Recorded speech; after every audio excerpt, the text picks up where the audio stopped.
Representante, muchas gracias, muy buenos días, muy buenas tardes ya. Un saludo muy especial a todos los que nos acompañan y a la bancada independiente por citar a esta audiencia pública tan importante.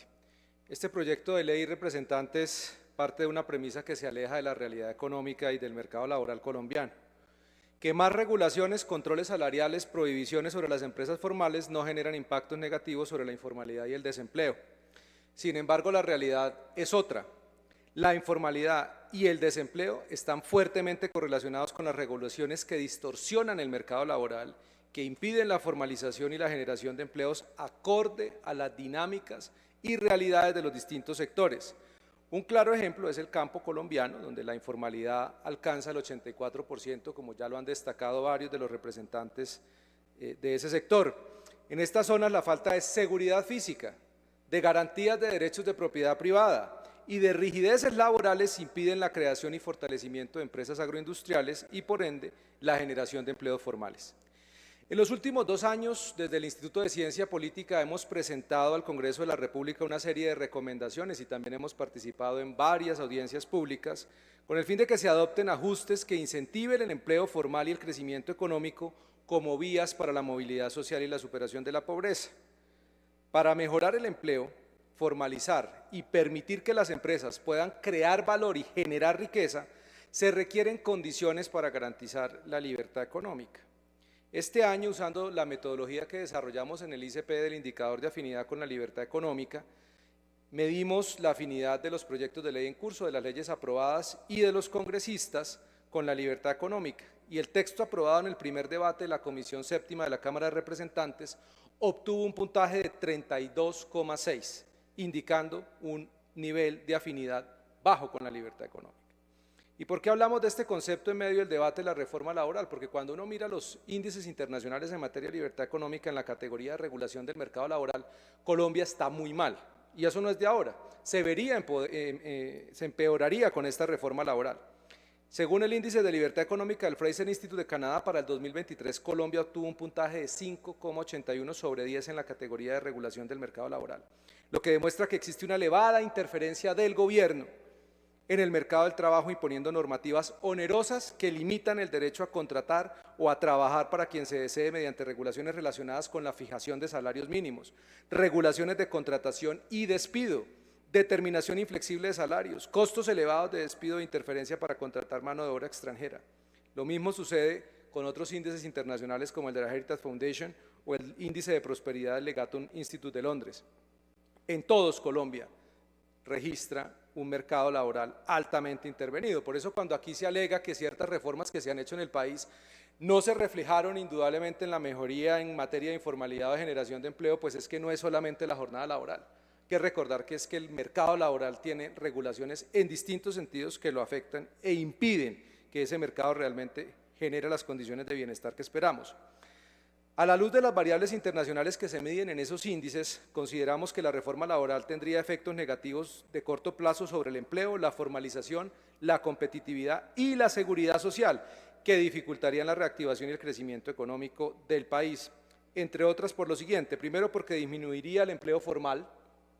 La aprobación del proyecto de ley no contribuye a que haya más empleo, sino que disminuiría el empleo formalmente constituido al incrementar los costos laborales, como ya distintos gremios lo han informado de acuerdo a sus sectores, y elevaría además el costo de transacción en razón de nuevas restricciones impuestas, como la restricción del uso de contratos a tiempo parcial, permitidos únicamente para pequeñas empresas, lo cual limita la flexibilidad tanto para empresas como para trabajadores e impide a las empresas más grandes adaptar su producción y fuerza laboral a diferentes modalidades empresariales.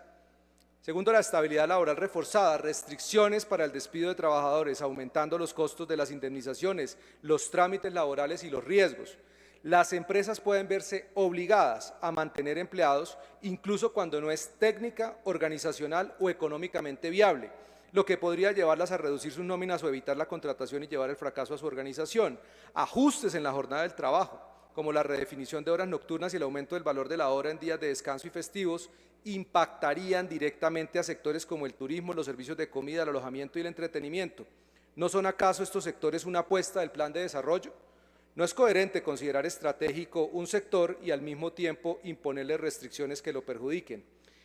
Impone también impone restricciones a la contratación a término indefinido en el campo colombiano después de 27 semanas consecutivas de labores, lo que llevaría a disminuir el empleo, la flexibilidad desincentivar la rotación de personal.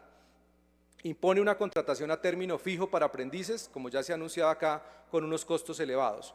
Aumenta la informalidad laboral y dificulta el cierre de brechas para alcanzar la formalización, como ya se ha indicado con suficiente información, los niveles de informalidad 84% en el sector rural y el 56% en el sector urbano.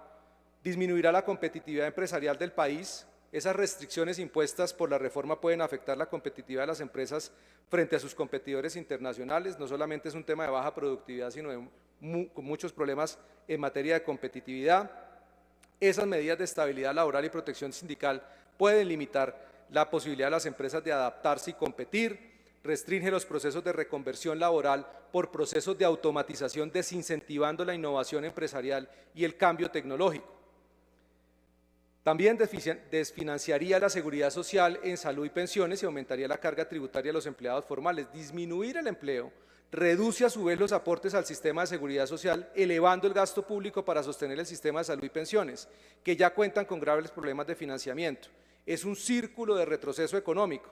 Aumenta la dependencia en la financiación del Estado del sistema de seguridad social.